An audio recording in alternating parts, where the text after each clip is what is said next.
Une école qui couvrirait le viol présumé d'une élève de moins de 3 ans, un mari qui tue sa femme et ressort libre sous sursis, un enfant tué, son père se bat pendant des mois et meurt avant d'avoir obtenu justice. Ces histoires ne sont pas des accidents isolés, ce sont les symptômes d'un système qui ne protège pas ceux qu'il est censé protéger. Cette semaine, c'est l'affaire de la petite Joyce Nawal qui met le Cameroun en ébullition. Joyce Nawal a 2 ans et 11 mois. Elle est élève en section prématernelle au groupe scolaire bilingue La Gloire Olympique, à Odja, à Yaoundé. Le 25 mai 2026, après avoir récupéré leur enfant à l'école, ses parents constatent des signes physiques alarmants. Un certificat médico-légal du centre médical d'arrondissement d'Odja, daté du 26 mai 2026, atteste de traumatisme, 2 fissures anales, un hymen à orifice large, un faible épanchement pelvien, pouvant être causés par des frictions intenses ou des violences sexuelles. La famille pointe l'école conteste et pendant ce temps, une petite fille de moins de 3 ans est au centre d'une bataille de communiquer. Le 28 mai 2026, le délégué régional de l'éducation de base du centre a ordonné l'ouverture d'une enquête administrative. C'est un premier pas, mais la question reste entière. Qu'est-ce que l'État aurait dû faire automatiquement sans qu'il ne soit nécessaire de barricader une école à 5 heures du matin pour obtenir une réaction? Face à cette accumulation, Joyce Nawal, Bébé Matisse, la petite Orphée, Diane Yango et tant d'autres, je me suis posé une question. Pas forcément comment exprimer ma colère qui est pourtant grande, mais comment être utile. Je ne suis pas juriste, je ne suis pas magistrate, mais j'ai fait des recherches parce que je crois profondément que l'information, quand elle est accessible, devient pour le citoyen une forme de protection et que des citoyens qui savent ce que l'État leur doit sont des citoyens capables de l'exiger. Parce que dans l'atmosphère dans laquelle nous sommes aujourd'hui, nous ne pouvons pas nous contenter de la justice populaire. La mobilisation citoyenne est nécessaire, elle a déjà eu à produire des résultats, comme cette enquête administrative qui a été ouverte sous pression de la rue, mais elle ne peut pas remplacer une batterie institutionnelle qui doit s'activer automatiquement. Je parle ici des procédures qui se déclenchent, des ministères qui répondent et des lois qui s'appliquent. Alors, voilà ce que cette chronique vous propose aujourd'hui, vous montrer ce qui existe déjà, les institutions, les lois et les mécanismes, et vous donner les clés pour comprendre ce que vous êtes en droit d'exiger de l'État camerounais quand un enfant est violé, quand une femme est tuée, quand une famille est abandonnée face à l'impunité. Commençons par les chiffres, parce que derrière l'indignation des réseaux sociaux, il y a une réalité statistique documentée que l'on sous-estime et que l'on date rarement correctement. Selon l'enquête démographique et de santé du Cameroun, EDS, MICS 2018, c'est la dernière édition disponible que j'ai trouvée, 43% des femmes âgées de 15 à 49 ans déclarent avoir subi au moins une forme de violence physique ou sexuelle au cours de leur vie. 32% des femmes mariées ou séparées rapportent des violences conjugales dans les 12 derniers mois. Une femme sur 5 indique que son premier rapport sexuel a été forcé. 13% déclarent avoir subi des violences sexuelles à un moment de leur vie. Ces chiffres datent de 2018. Personne ne sait s'ils ont baissé depuis parce qu'aucune enquête équivalente n'a véritablement été publiée à ce jour.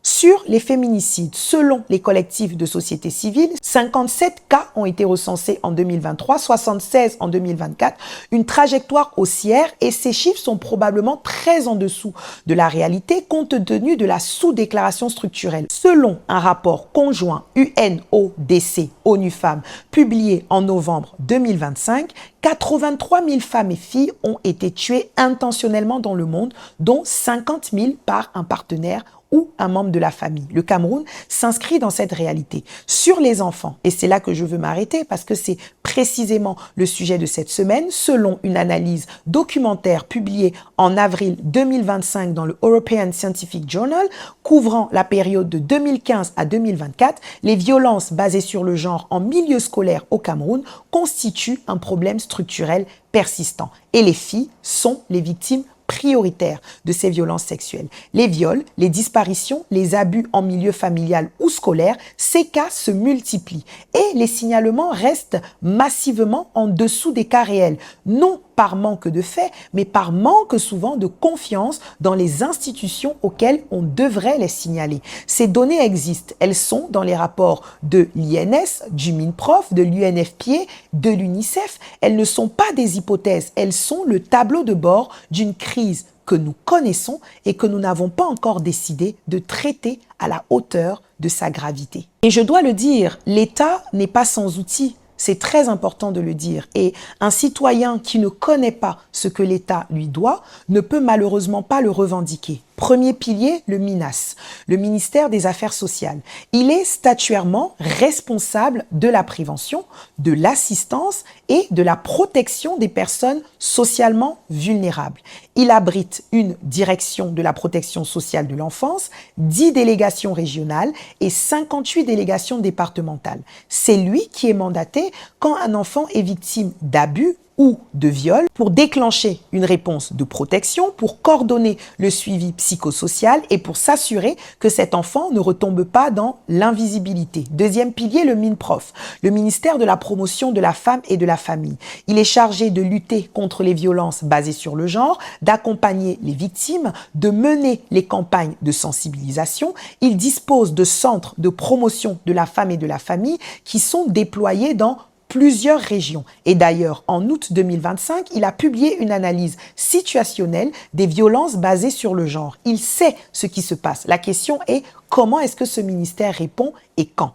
Le troisième pilier, et c'est celui que des fois on oublie de nommer, c'est la chaîne sécuritaire et judiciaire. Je parle ici de la police, de la gendarmerie, du parquet, des tribunaux. C'est là que tout commence pour une victime qui décide de porter plainte. C'est là que tout peut se bloquer également. La qualité de l'accueil d'une victime dans un commissariat, la rapidité avec laquelle la plainte est enregistrée, la décision du parquet de se saisir d'office ou d'attendre. Chacun de ces maillons peut faire la différence entre une procédure qui va avancer et une affaire qui va mourir dans le silence. Dans les cas de violences sexuelles sur enfants, a fortiori quand l'auteur est en position d'autorité, le parquet a la possibilité légale de se saisir d'office, sans attendre une plainte, sans attendre que la famille ose parler.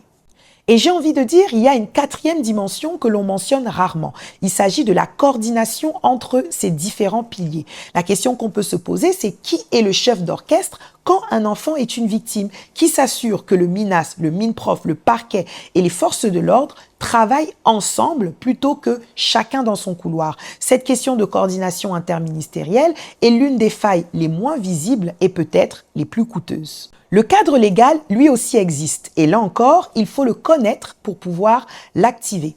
Le Code pénal camerounais de 2016 réprime le viol en son article 296 d'une peine de 5 à 10 ans d'emprisonnement. Mais l'article 298 est particulièrement important. La peine est doublée lorsque le viol émane d'une personne ayant autorité sur la victime. Un enseignant, un tuteur, un parent, un fonctionnaire. Dans le cas d'une école où un maître est accusé, si les faits sont avérés, la loi prévoit déjà une sanction aggravée pour exactement ce type de situation. L'article 350 prévoit des peines aggravées lorsque la victime est mineure de moins de 15 ans. Il existe d'ailleurs un décret de 1990 créant une commission nationale pour la protection de l'enfance en danger moral, mécanisme dont très peu de Camerounais savent qu'il existe. Mais ce cadre légal a des lacunes réelles. Quand on prend l'exemple de la violence conjugale, elle n'est pas codifiée comme un crime autonome. Il n'existe pas de loi spécifique sur les féminicides. Les militantes réclament depuis des années ce texte qui permettrait une qualification correcte, une prévention et un suivi statistique obligatoire. Ce texte n'a pas encore été adopté et cette absence a des conséquences directes dans les tribunaux. Les lois existantes également peuvent des fois paraître insuffisamment appliquées. Pas toujours par mauvaise volonté, mais parfois par manque de formation des acteurs judiciaires. Et ça, c'est un problème. Parfois parce que les victimes ne savent pas qu'elles ont des droits, parfois parce que la chaîne d'exécution est trop longue, trop lente pour être efficace. Mais la question est assez simple. Si les institutions existent, Si les lois existent, pourquoi il existe un tel sentiment d'impunité? Pourquoi le MINAS et le MINPROF sont souvent appelés les ministères du 8 mars? Il y a une réponse honnête à cette question, c'est que ce qu'elles font n'est pas visible, n'est pas coordonné, n'est pas à la hauteur de ce que vivent les populations. Il y a une crise de confiance. Et cette crise de confiance a des causes précises. La première, c'est la lenteur des procédures. Entre le moment où une plainte est déposée et le moment où un jugement est rendu, des mois passent, des années parfois. Pendant ce temps, la victime reste exposée. Le sentiment d'impunité s'installe. La deuxième cause, c'est le déficit criard de communication institutionnelle. Un communiqué de presse après un féminicide ne suffit pas. Une visite protocolaire ne suffit pas. Ce que les populations attendent et ce qu'elles ont le droit d'attendre, c'est de savoir que des procédures ont véritablement été enclenchées, que des acteurs sont mobilisés et que des vrais résultats seront rendus publics. La troisième cause, c'est l'inaccessibilité des structures. Le MINAS a des délégations dans 10 régions et dans 58 départements. Les centres du MINPROF existent, mais la vraie question, c'est combien de familles en détresse connaissent leur adresse? Combien de victimes savent qu'elles peuvent y aller? Ces outils, certes, existent, mais ils ne sont pas du tout connectés à ceux qui en ont besoin. Et la quatrième, c'est l'absence de coordination visible. Quand une affaire éclate, chaque institution a tendance à réagir dans son couloir. Il n'y a pas de réponse intégrée, pas de porte-parole commun, pas de protocole d'urgence interministériel qui va s'activer automatiquement. Et cette fragmentation, elle se voit et elle se ressent. Je vais vous parler maintenant de ce que nous sommes en droit de revendiquer en fonction de certains cas et ce qui manquerait encore aujourd'hui. C'est ici un rappel de ce que l'État se doit de faire précisément parce qu'il a reçu la délégation du pouvoir de le faire. Commençons par les enfants parce que c'est le sujet de cette semaine et parce que beaucoup de familles ne savent pas quoi faire quand leur enfant est victime. Alors, ce que vous devez savoir, c'est que si votre enfant est victime d'abus ou de viol, la première chose à faire est de le conduire dans un hôpital ou un centre médical public pour faire un examen médico-légal officiel parce que c'est ce certificat-là qui aura une valeur juridique devant les tribunaux et pas forcément un certificat d'une structure privée seule. Ensuite, vous devez porter plainte auprès du commissariat de la brigade ou la brigade de gendarmerie la plus proche. Le parquet peut et doit se saisir d'office de ce type d'affaires sans même attendre que la famille ait forcément la force d'aller plus loin. Vous devez également contacter la délégation départementale du MINAS pour déclencher un suivi psychosocial de l'enfant. Et si les faits se sont produits dans une école, il est nécessaire de saisir la délégation de l'éducation de base pour demander l'ouverture d'une enquête administrative. C'est d'ailleurs exactement ce qui a été obtenu dans l'affaire Joyce Nawal le 28 mai 2026, mais en réalité sous la pression citoyenne. Il faut savoir que cela n'est pas une faveur, c'est un droit. Maintenant, si votre enfant disparaît, vous devez le signaler immédiatement aux forces de l'ordre, la gendarmerie ou la police, en exigeant l'ouverture d'une procédure de recherche formelle. N'attendez pas, ne vous laissez pas dire de revenir dans 48 heures. Pourquoi? Parce que la disparition d'un enfant est une urgence juridique immédiate. Maintenant, quand on parle des féminicides, il y a encore des failles parce qu'il manque une qualification correcte. Meurtre, assassinat et pas coup mortel. Et il manque des peines proportionnées à la gravité du crime.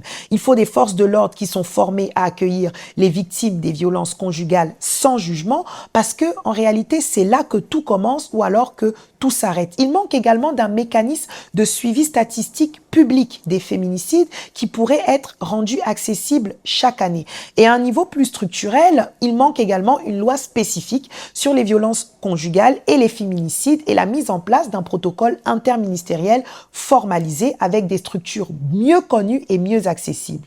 Ces demandes ne sont pas radicales, je pense qu'elles sont même la condition minimale d'un État qui protège ses citoyens. Alors, il faut savoir que ce qui se passe au Cameroun n'est pas une vague passagère d'indignation.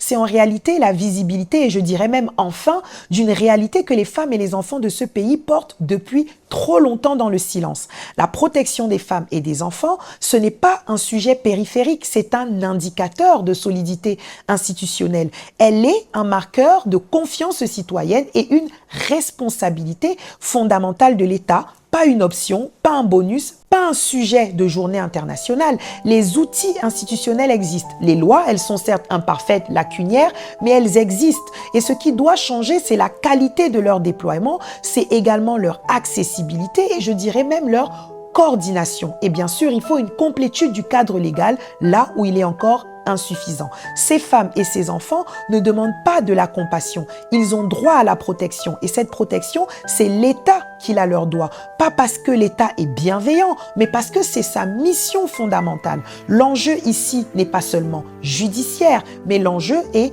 social, institutionnel et civilisationnel.